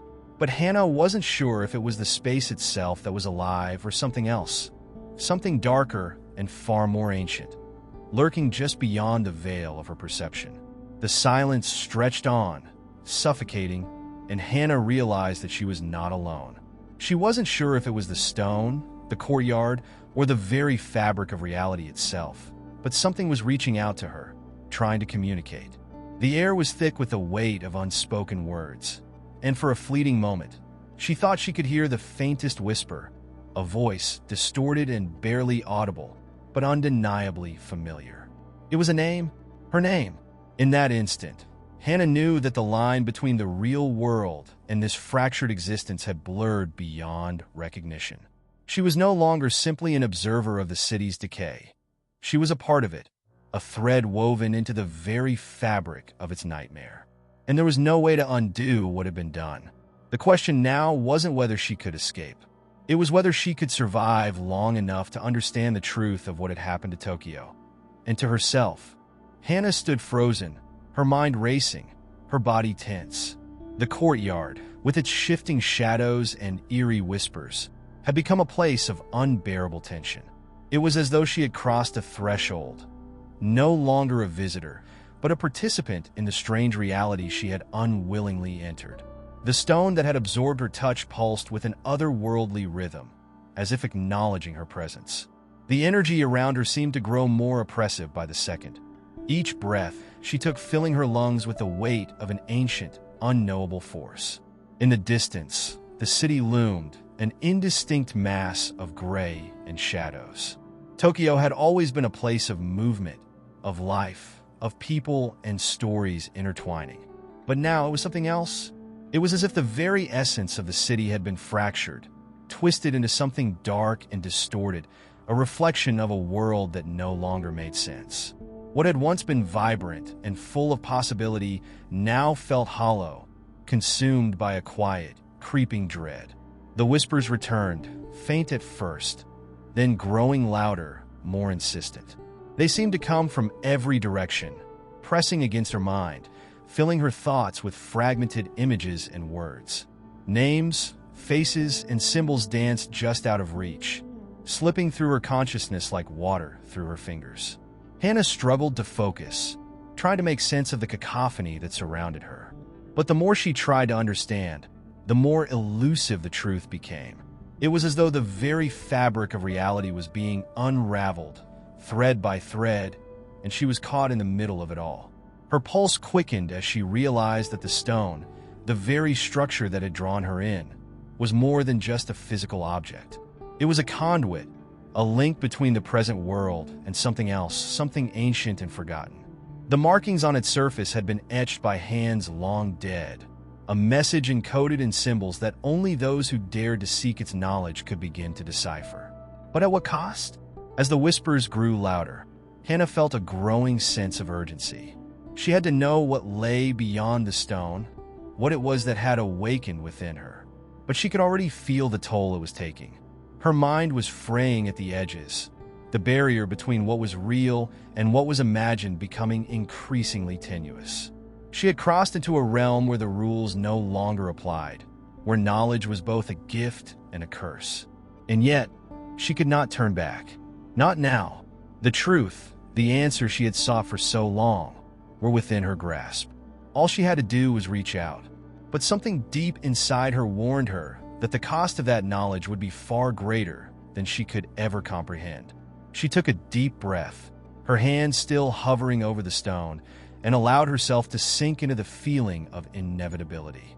The city, the courtyard, the whispers, they were all part of the same puzzle. Every step she had taken had led her here, to this moment, and she had no choice but to move forward. But as her fingers finally made contact with the stone once more, a wave of nausea washed over her.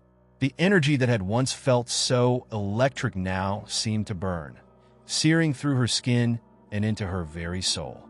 She could feel the weight of something ancient and powerful pressing against her, an intelligence that had long been dormant, waiting for someone to awaken it. Her vision blurred, and for a moment, she thought she saw the city as it had once been, alive, vibrant, and full of hope.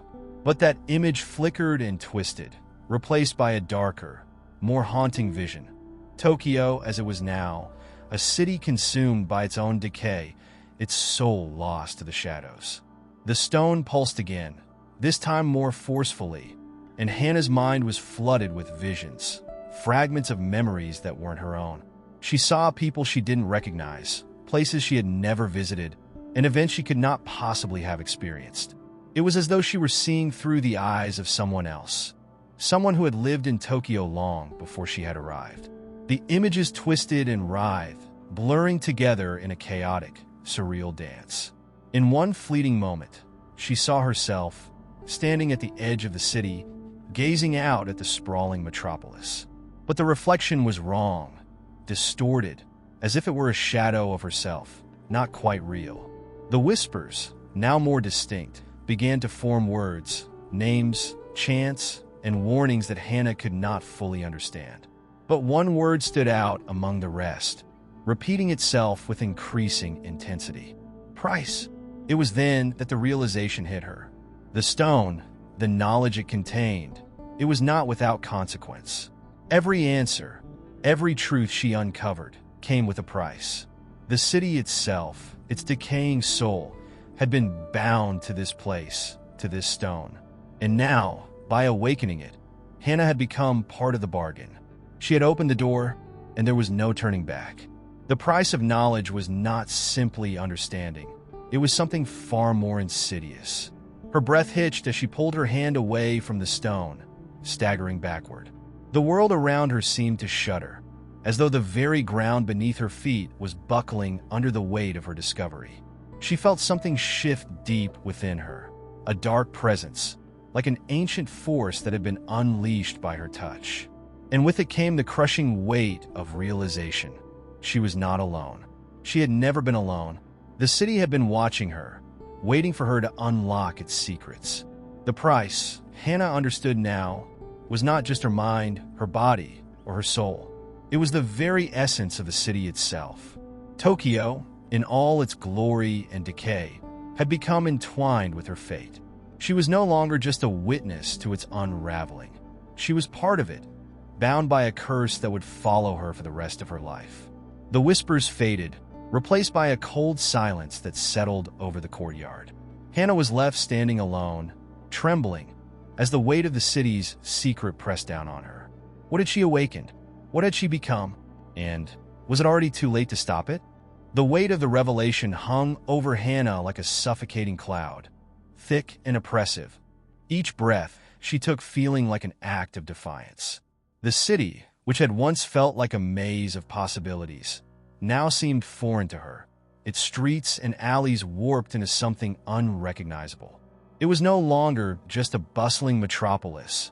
It was a place out of balance, teetering on the edge of something darker. Tokyo, as she had once known it, no longer existed. In its place was a fractured reflection, a shadow cast by the truth she had unwillingly unearthed. She stumbled through the streets, her footsteps echoing in the silence that had settled over the city. The world around her felt distorted, as though the very fabric of reality was being stretched and pulled in ways she couldn't understand. Every building, every corner seemed to shift and ripple before her eyes, as if the city itself was aware of her presence, aware that she had crossed a line that should never have been crossed. And yet, despite the growing unease that gnawed at her, Hannah felt an undeniable compulsion to keep moving forward. The whispers had not stopped.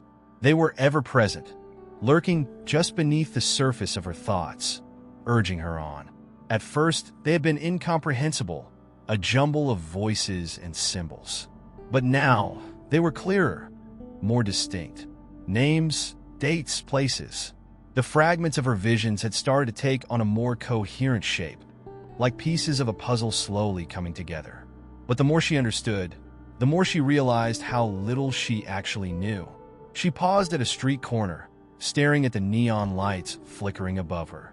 Tokyo had always been alive with energy, the vibrant pulse of the city feeding into its people.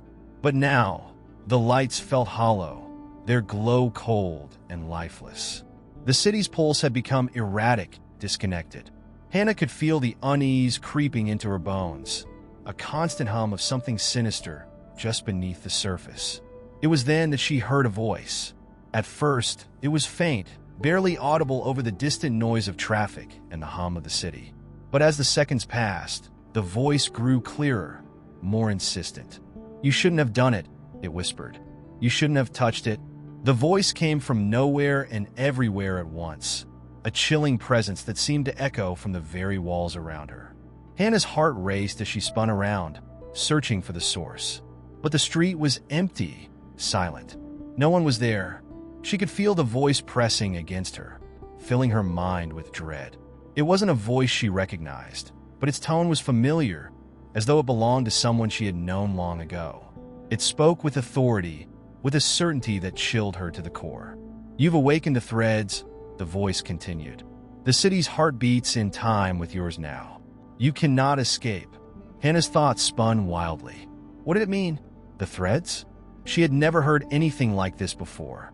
The more she tried to focus, the more the city around her seemed to warp and twist. Buildings seemed to lean in on her, the air growing thick and suffocating. Her mind raced as she tried to make sense of what was happening. Could it be possible that she had truly become bound to the city in some way? That the stone, the mysterious artifact she had found, had linked her fate to Tokyo's in a way she could never have imagined? The whispers were growing louder now, filling her mind with a cacophony of fragmented thoughts. She could almost hear them weaving together, intertwining like threads in a complex tapestry. Was the city alive? Was it conscious? Could the ancient energy she had unleashed truly be capable of affecting the world around her in such a profound way? Each answer only led to more questions, and the deeper she delved, the more her sense of reality seemed to crumble. A sudden jolt of panic surged through her as she realized that she could no longer tell if the world around her was real. Was the street she was standing on the same one she had been on just moments ago? The faces that passed her by, Were they real people or figments of her imagination? Tokyo was no longer a city, at least not in the way she had understood it. It was a living, breathing entity, and she had become a part of it. The threads that bound her to it were invisible, yet they pulled at her with an undeniable force. Hana turned and ran, her heart pounding in her chest. The further she moved, the more distorted the city seemed. It was as though she were walking through a dream, familiar, yet alien. The streets twisted and stretched, and the buildings around her grew taller and more imposing. The neon lights flickered in strange patterns, casting eerie shadows that seemed to reach out toward her. She had to find the answers. She had to understand what was happening, what she had become a part of. The voice followed her, always just behind her thoughts. "You cannot undo it," it whispered. "The city has claimed you. It is too late." She tried to push the voice away, tried to silence it, but it was impossible.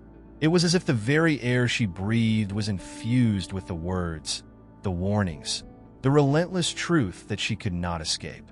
She had been marked by the city, and there was no turning back. In a desperate attempt to regain some sense of control, Hana stopped and turned to face the city. She needed to understand. She needed to confront whatever it was that had taken hold of her. She had always been curious, always searching for meaning in a world that often seemed devoid of it. But now, that same curiosity had led her into a nightmare, a web of interconnected forces that had bound her to something ancient and powerful.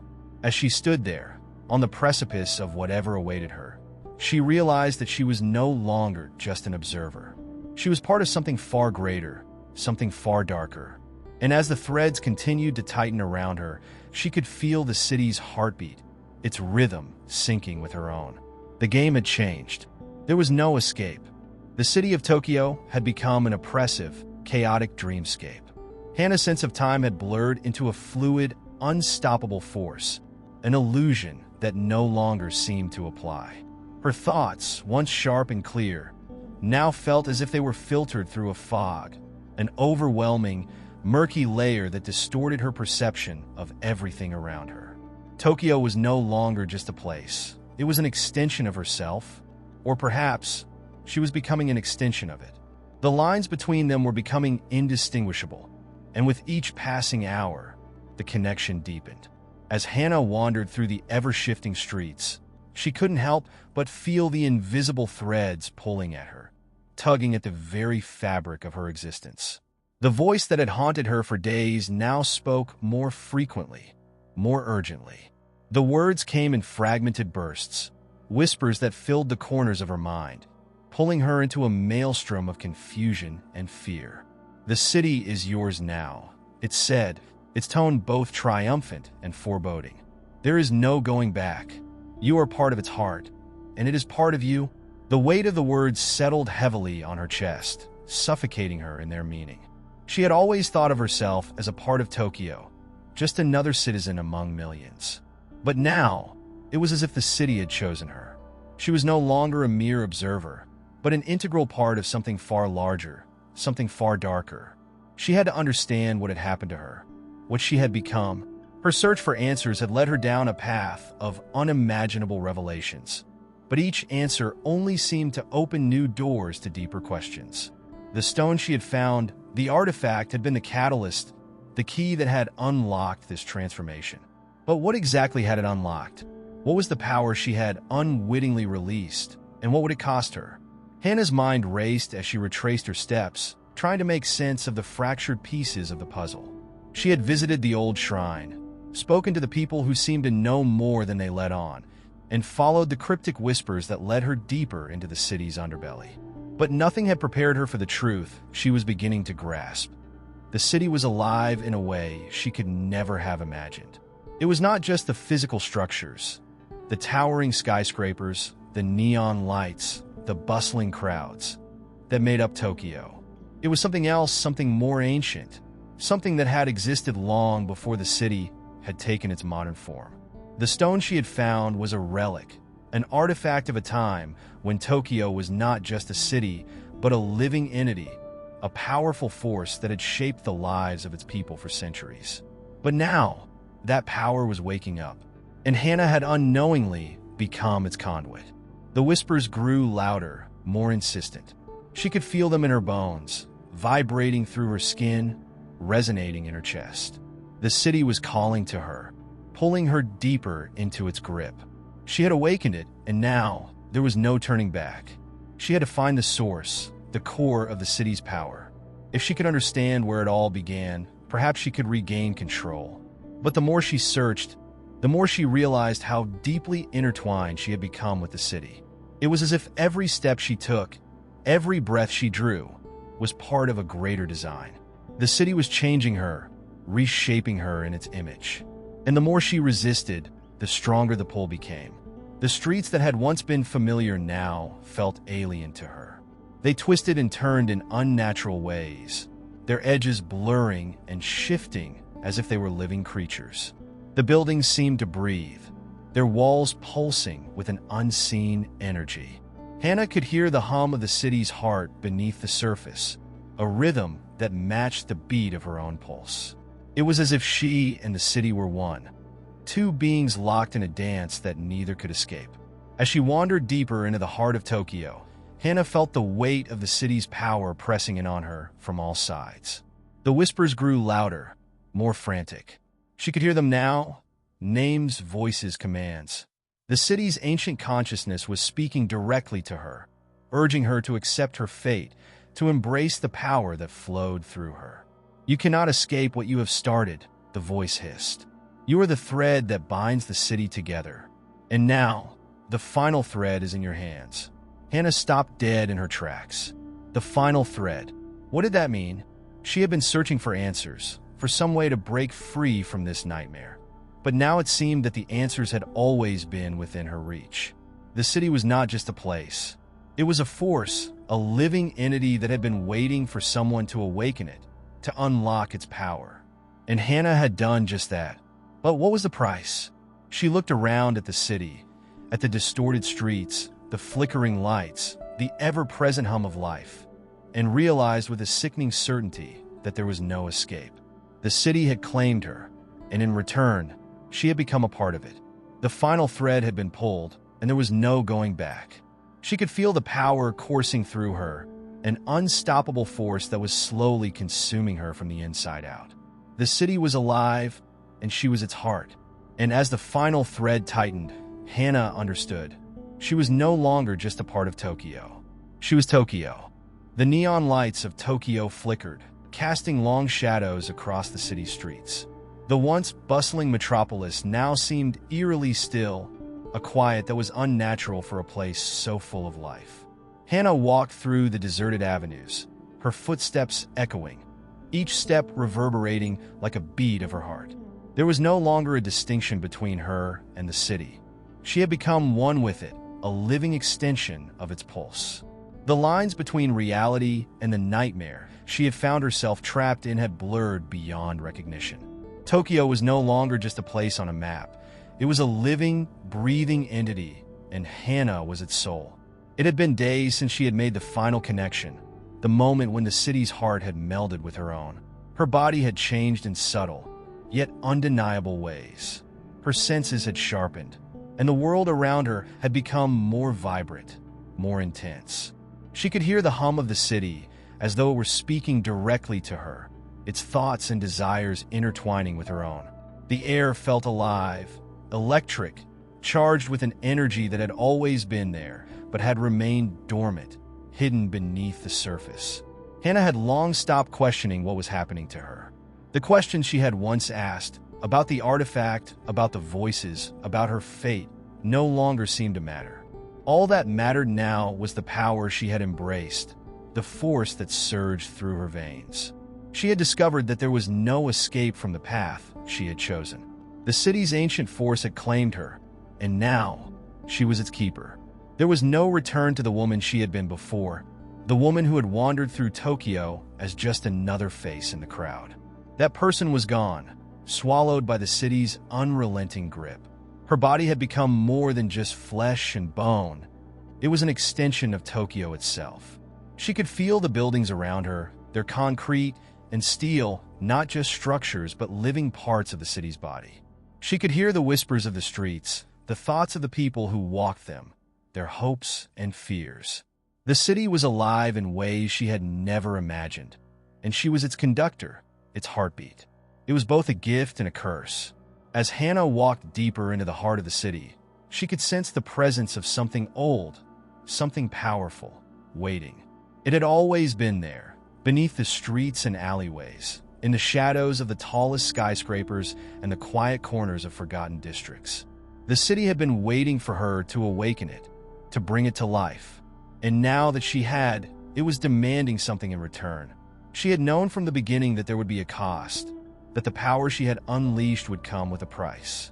But it wasn't until now, standing on the precipice of something vast and unknowable, that she truly understood what that price was. The city was not just a collection of buildings and streets. It was a living, breathing entity that thrived on the souls of those who lived within it. And Hannah had become its final offering. The final thread, the one that had bound her to Tokyo, had come full circle. It had started with the artifact, the strange stone that had led her down this path. But now, she realized the stone had merely been a catalyst, a tool for something far greater. The artifact had not been the source of the power. It had merely been a key, unlocking a deeper, more ancient force that had been waiting to be freed. Hannah had unlocked it, and now it had claimed her. The city had absorbed her, and she had absorbed it. The streets stretched out before her, familiar yet alien. The skyline, once a distant series of shapes and forms, now felt personal, intimate. Hannah could hear the thoughts of the city, its ancient consciousness whispering in her ear. It had always been here, watching, waiting for someone to take its power and use it. And now it was in her hands. But as much as she had become a part of the city had also become a part of her. The power was overwhelming, consuming her thoughts, her will, her very essence. It was not a power she could control, not in the way she had once believed. The city was alive, and she was just one of its many threads, woven into its sprawling web of life and death. She stopped in the center of a large intersection, the heart of the city.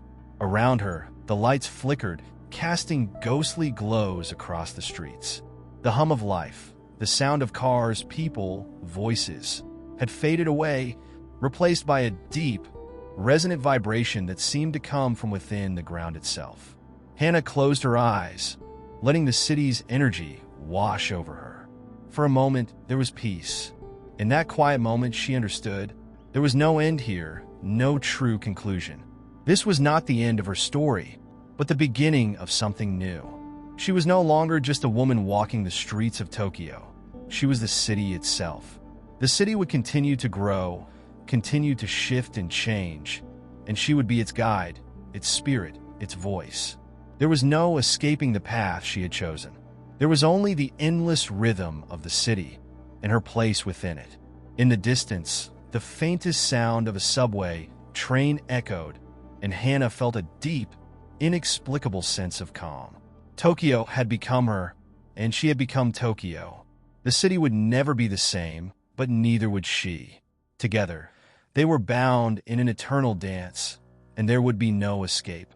Only the promise of endless beginnings.